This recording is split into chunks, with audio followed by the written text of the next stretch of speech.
Today's Bible reading for March 25th. We're reading from the Old Testament, the New Testament, the Psalms, and the Proverbs. So the Old Testament reading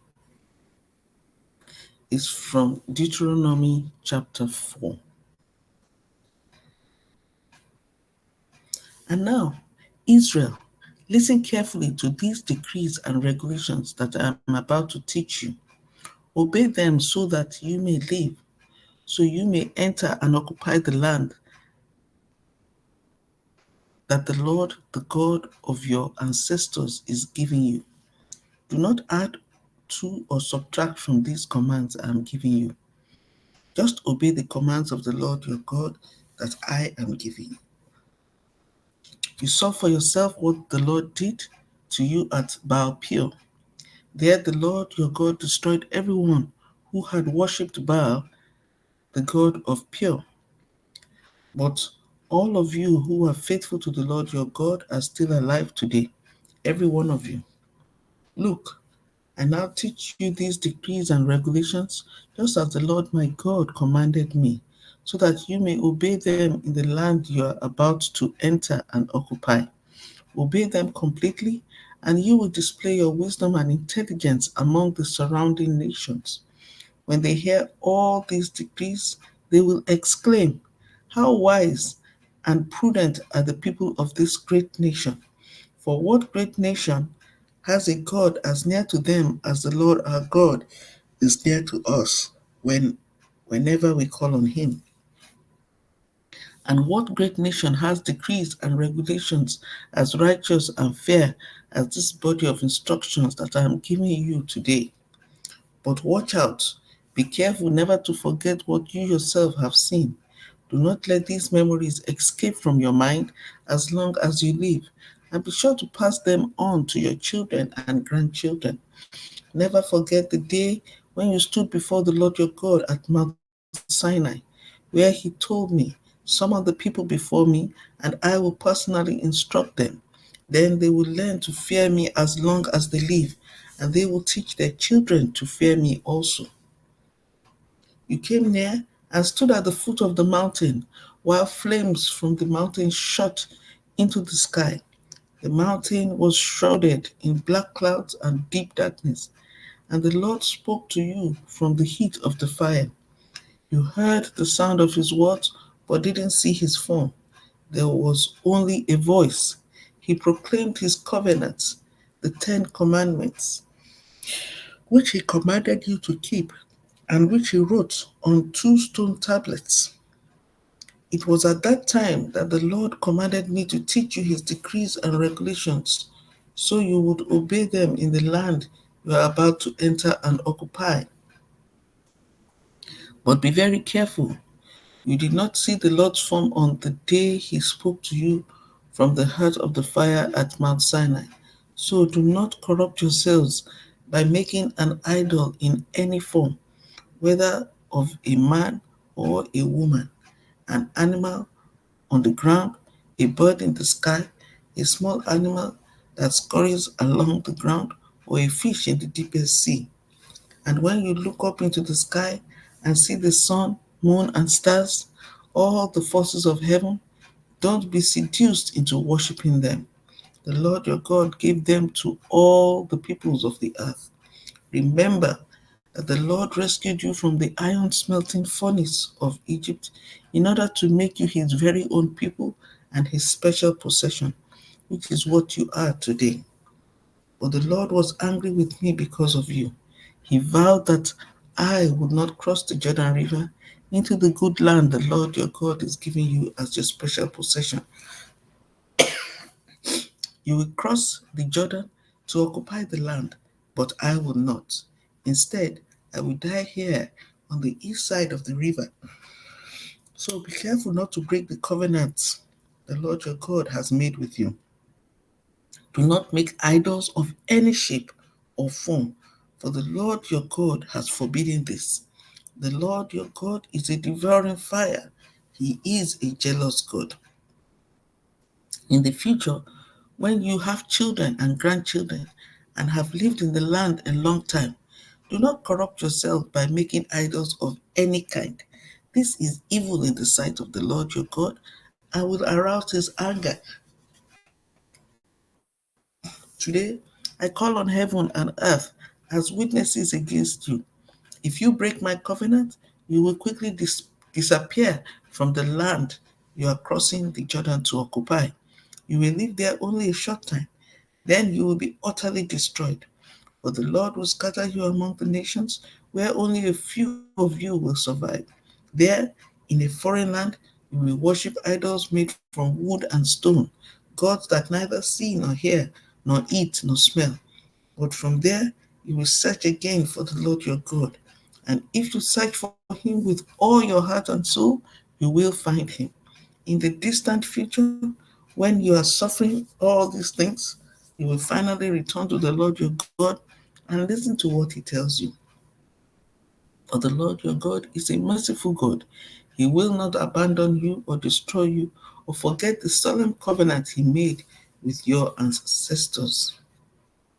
Now, search all of history, from the time God created people on the earth until now, and search from one end of the heavens to the other. Has anything as great as this ever been seen or heard before? Has any nation ever heard the voice of God speaking from fire, as you did and survived? Has any other God dared to take a nation for himself out of another nation by means of trials, miraculous signs, wonders, war, a strong hand, a powerful arm, and terrifying acts?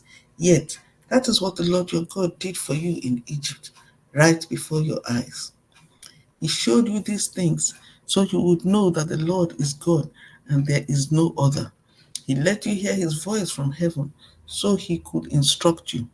He let you see his great fire here on earth so he could speak to you from it. Because he loved your ancestors, he chose to bless their descendants and he personally brought you out of Egypt with a great display of power. He drove out nations far greater than you so he could bring you in and give you their land as your special possession, as it is today. So remember this and keep it firmly in mind. The Lord is God both in heaven and on earth, and there is no other. If you obey all the decrees and commands I'm giving you today, all will be well with you and your children. I am giving you these instructions so you will enjoy a long life in the land the Lord your God is giving you for all time. Then Moses set apart 3 cities of refuge east of the Jordan River. Anyone who killed another person unintentionally without previous hostility could flee there to live in safety. These were the cities: Bezer on the wilderness plateau for the tribe of Reuben, Ramoth in Gilead for the tribe of Gad, Golan in Bashan for the tribe of Manasseh. This is the body of instruction that Moses presented to the Israelites. These are the laws, decrees, and regulations that Moses gave to the people of Israel when they left Egypt and as they camped in the valley near Beth Peor, east of the Jordan River. This land was formerly occupied by the Amorites under King Sihon, who ruled from Heshbon, but Moses and the Israelites destroyed him and his people when they came up from Egypt. Israel took possession of his land and that of King Og of Bashan, the two Amorite kings east of the Jordan. So Israel conquered the entire area from Aroer to the edge of the Arnon Gorge, all the way to Mount Syrian, also called Mount Hermon, and they conquered the eastern bank of the Jordan River as far south as the Dead Sea, below the slopes of Pisgah. So that's the reading from the Old Testament. The New Testament reading is from the Gospel of Luke, chapter 6, verse 39 to chapter 7, verse 10. Then Jesus gave the following illustration: Can one blind person lead another? Won't they both fall into a ditch? Students are not greater than their teacher, but the student who is fully trained will become like the teacher. And why worry about a speck in your friend's eye when you have a log in your own? How can you think of saying, friend, let me help you get rid of that speck in your eye when you can't see past the log in your own eye? Hypocrite. First, get rid of the log in your own eye, then you will see well enough to deal with the speck in your friend's eye. A good tree can't produce bad fruit, and a bad tree can't produce good fruit. A tree is identified by its fruit. Figs are never gathered from thorn bushes, and grapes are not picked from bramble bushes. A good person produces good things from the treasury of a good heart, and an evil person produces evil things from the treasury of an evil heart. What you say flows from what is in your heart. So why do you keep calling me Lord, Lord, when you don't do what I say? I will show you what it's like when someone comes to me, listens to my teaching, and then follows it. It is like a person building a house who digs deep and lays the foundation on solid rock. When the floodwaters rise and break against that house, it stands firm because it is well built. But anyone who hears and doesn't obey is like a person who builds a house right on the ground without a foundation. When the floods sweep down against that house, it will collapse into a heap of ruins. When Jesus had finished saying all this to the people, he returned to Capernaum. At that time, the highly valued slave of a Roman officer was sick and near death. When the officer heard about Jesus, he sent some respected Jewish leaders to ask him to come and heal his slave. So they earnestly begged Jesus to help the man. If anyone deserves your help, he does, they said, for he loves the Jewish people and even built a synagogue for us. So Jesus went with them. But just before they arrived at the house, the officer sent some friends to say, Lord, don't trouble yourself by coming to my home, for I am not worthy of such an honor. I am not even worthy to come and meet you. Just say the word from where you are, and my servant will be healed. I know this because I am under the authority of my superior officers, and I have authority over my soldiers. I only need to say, go, and they go, or come, and they come. And if I say to my slaves, do this, they do it. When Jesus heard this, he was amazed. Turning to the crowd that was following him, he said, I tell you, I haven't seen faith like this in all Israel. And when the officer's friends returned to his house, they found the slave completely healed. So that's the New Testament reading. The reading from the Psalms today, March 25th, is Psalms 68, 1 to 18. For the choir director, a song, a psalm of David. Rise up, O God, and scatter your enemies. Let those who hate God run for their lives. Blow them away like smoke. Melt them like wax in a fire. Let the wicked perish in the presence of God, but let the godly rejoice. Let them be glad in God's presence. Let them be filled with joy. Sing praises to God and to his name. Sing loud praises to him who rides the clouds. His name is the Lord. Rejoice in his presence. Father to the fatherless, defender of widows. This is God whose dwelling is holy. God places the lonely in families. He sets the prisoners free and gives them joy. But he makes the rebellious live in a sun-scorched land.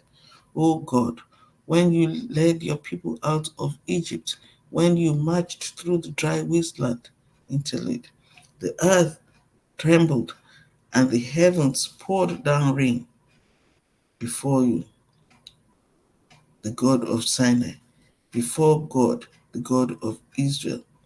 You sent abundant rain, O God, to refresh the weary land. There your people finally settled, and with a bountiful harvest, O God, you provided for your needy people.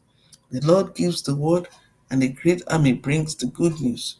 Enemy kings and their armies flee, while the women of Israel divide the plunder. Even those who live among the sheepfolds found treasures, doves with wings of silver and feathers of gold. The Almighty scattered the enemy kings like a blowing snowstorm on Mount Zalmon. The mountains of Bashan are majestic, with many peaks stretching high into the sky.